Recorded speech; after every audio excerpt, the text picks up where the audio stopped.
I'm Connor Old, and welcome back to the third bonus episode of this week of Old's Oscar Countdown. The PGA nominations just came out. DGA came out yesterday. This is the busiest time in award season, one of the busiest weeks of the year, but I'm here to break it down, the PGA and DGA nominations, to ultimately help you with your predictions. If you're new to the channel, welcome. This is what we've been doing every single week for the past many weeks since October, and this is actually our 10th season of predicting the Oscars, so you can go back and hear my thoughts on the La La Land year if you'd like to. We've been predicting very accurately the nominations, but also the winners for a bunch of award shows, Golden Globes, Critics' Choice, Oscars.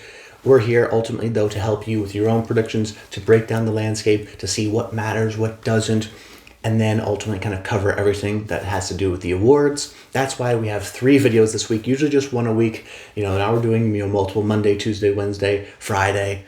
On Monday, I'm going to be talking about the Golden Globes, and then next thing you know, the next Monday after that, I'll be talking about my final Oscar nominations. So it's going to be a real fun season, and today I'm going to talk about the 2 nominations that just happened, starting off with PGA, then DGA, but of course it's going to morph into sort of a, what are my thoughts on now Best Picture and Best Director, now that we've had these 2 very key industry award shows, what their nominations were, what matters, what doesn't, the full breakdown. I'll give you my thoughts on both of these nominations right now.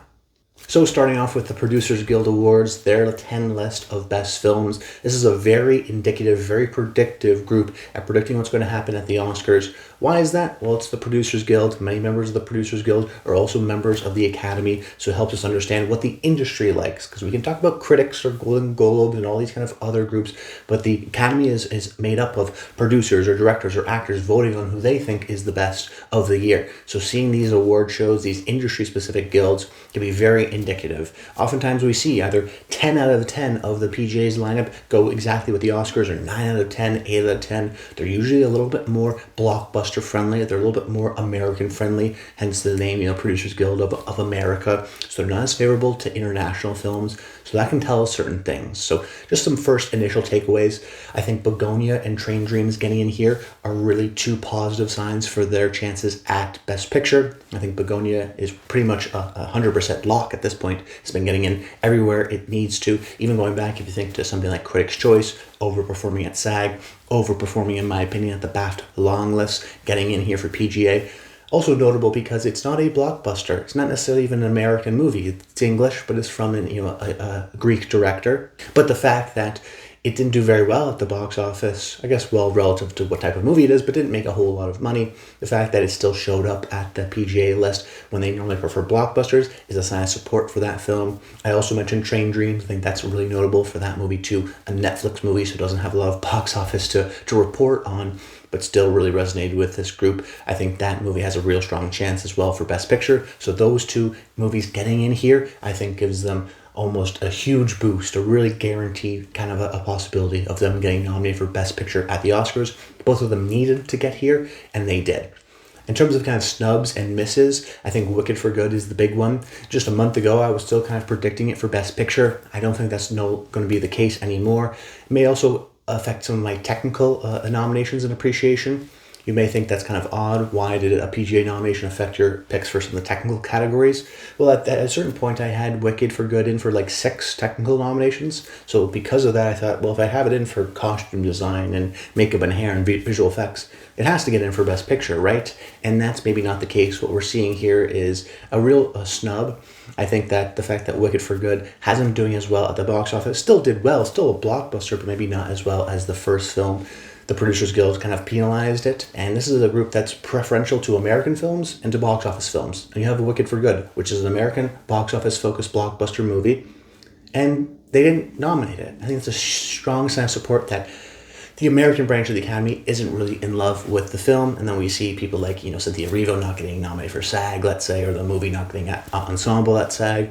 Small indications that the movie is definitely, the sequel is definitely a lot less liked than the first one last year. But then, of course, the PGA helped us understand what is going to get nominated. I think based on this and the BAFTA long list and everything that we've gotten so far this past week, you take a look at the kind of top 6 for Best Picture, I think are pretty clearly going to get nominated. So that would be One Battle After Another, it'd be Sinners, it'd be Hamnet, it'd be Marty Supreme, it'd be Frankenstein, and it would be Sentimental Value. That's one thing I haven't mentioned, but Sentimental Value getting in here is a strong sign of support. It's not common for this group to nominate international films. Movies like I'm Still Here, which got a Best Picture nomination last year, did not get nominated here. Movies like Drive My Car in the past, another international film, Triangle of Sadness. Many international films actually don't get nominated here and still go on to win, still on to get nominated at the Oscars. So the fact that Sentimental Value, an international movie, did get in is a real strong sign of its support as a screenplay, as a picture contender, as a director contender, which we'll talk about a little bit later for DGA. But I really do think that top 6, including Sentimental Value, are kind of locked for Best Picture. Then in the 7th spot, I probably would have a movie like Begonia, showing up everywhere it needs to do in combination with some of the other films maybe being weaker than we thought, in particular on the international side of things. I think Begonia showing support from international groups like BAFTA, but also American groups like SAG and PGA, strong side of support there. That's probably in the number 7 spot. Then I can maybe go with, let's just say, Train Dreams right now in that 8th slot. Slightly disappointed with a Joel Edgerton miss, let's say, in something like SAG, but still did overall well in Golden Globe nominations, international support, BAFTA, at some of those technical categories, still showing up. It's likely to get, I think, at this point, a cinematography nomination, a screenplay nomination for a Best Adapted Screenplay, and then maybe something like Picture. That's a clear path for it, a common path of a lot of Best Picture nominees. So Train Dreams is the number 8. And then the kind of 9, 10 slots, right? At PGA here, we had Weapons and we had F1. Now, will those repeat at the Oscars? Right now, I'm leaning no. Right now, I look at those 2 films and go, they were loved by audiences. There were also 2 movies that were kind of blockbuster type movies, not necessarily Weapons, but they're both movies that made a lot of money at the box office, which we know this group appreciates, going even back to years like 2017 or 2016. This group has nominated superhero movies like Wonder Woman and Deadpool and the first Deadpool. So they like these kinds of blockbuster movies that make a lot of money, that make a cultural impact, that maybe the Oscars don't necessarily absolutely love. And we know the Oscars are a little bit more international focused. So when I look at these last 2 slots, I go, maybe Weapons, maybe if Weapons has something like an Amy Madigan nomination, and then maybe screenplay, and then maybe editing, there's a path there. But right now, I think that the Academy is going to lean more international. That to me means a movie like It Was Just an Accident, the Palme d'Or winner, which I think is a strong contender in something like screenplay, but also maybe a potential director nomination. Then you have maybe a movie like The Secret Agent, which has, I still think, a chance for Wagner Moura in. So let's just say it's those kind of top 8 that we've mentioned that also appeared at PGA. When you remove Weapons, you remove F1. In my 8th spot, It Was Just an Accident, I think, or in my 9th spot, let's say It Was Just an Accident. And then that 10th spot may come down to the best original screenplay category. That was something that I was noticing where I think, right now I have Wagner Moura getting in for Best Actor. I also have The Secret Agent in my 5th spot for Best Original Screenplay.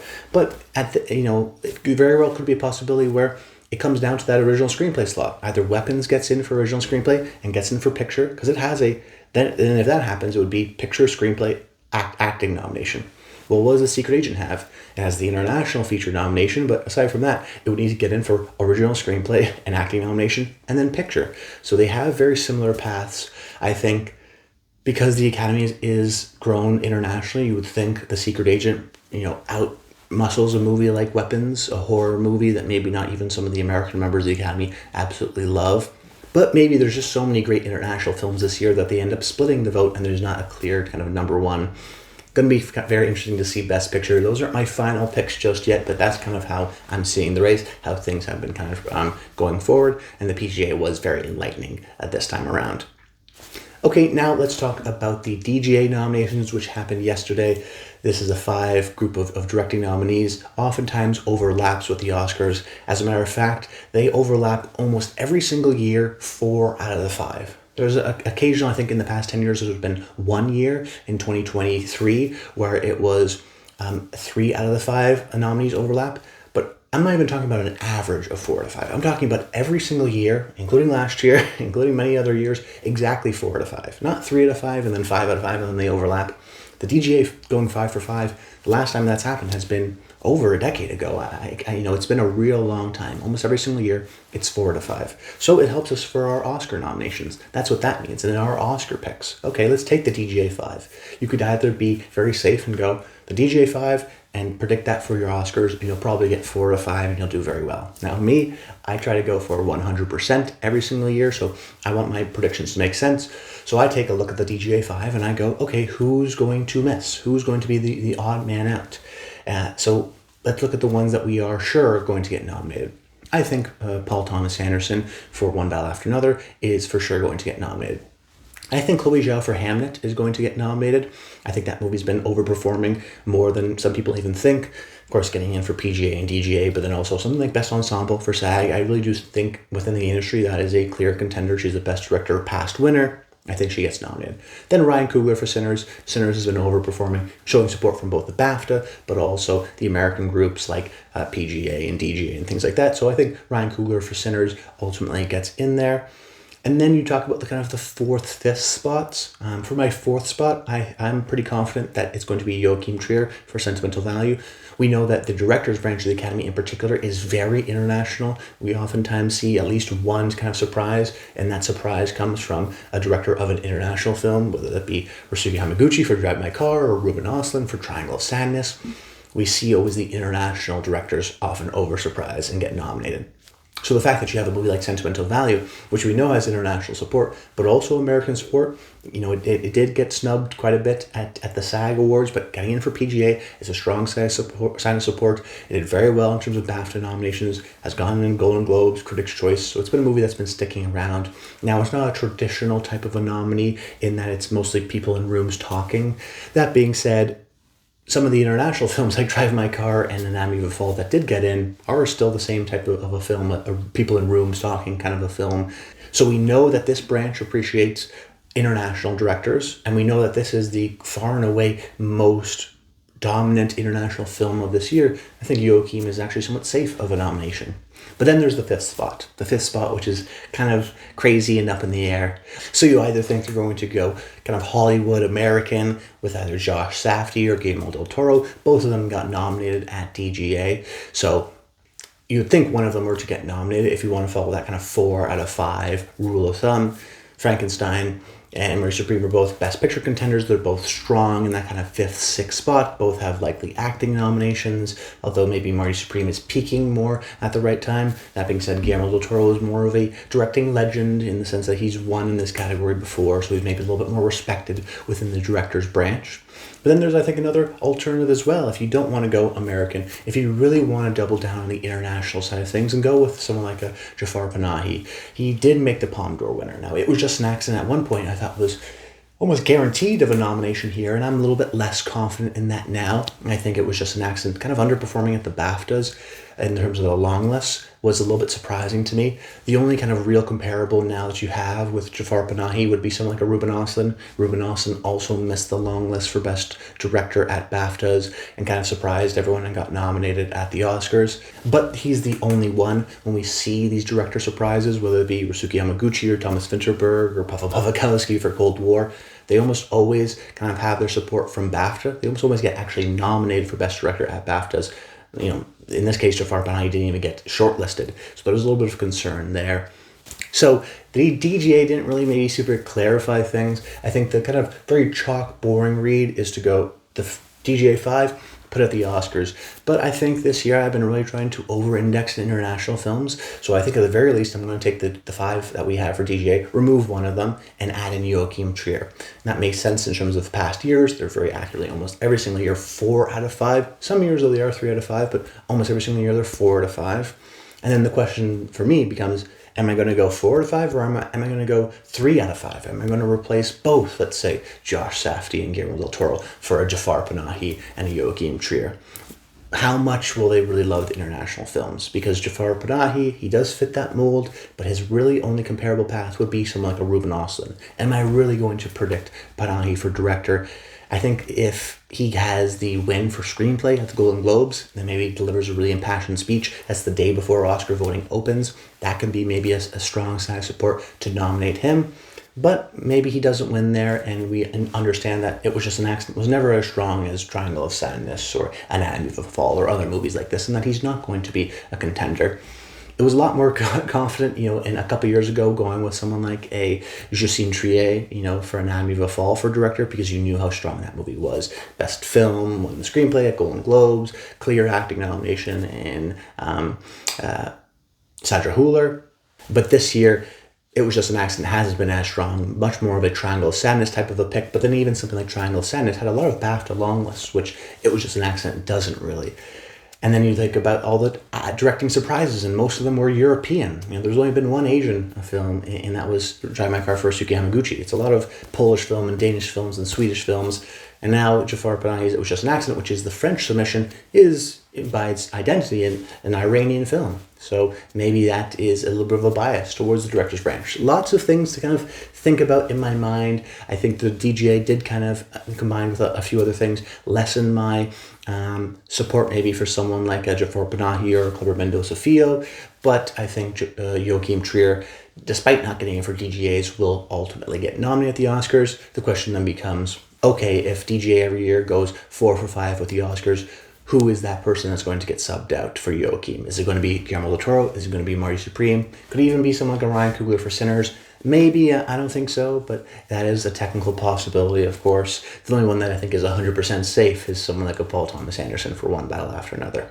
But I'd love to hear your thoughts in the comments down below. Stay tuned. Subscribe to the channel so you don't miss my reactions on Monday, maybe even Sunday night for the Golden Globes. And then a week from then, talking about my final predictions for the Oscar nominations. These are just my thoughts, my initial thoughts, my kind of breakdown of what matters, what doesn't. Big takeaways, I think DGA, Chloe Zhao for Hamnet getting in there, I think solidifies her chances there. Not worried about a Joachim Trier miss.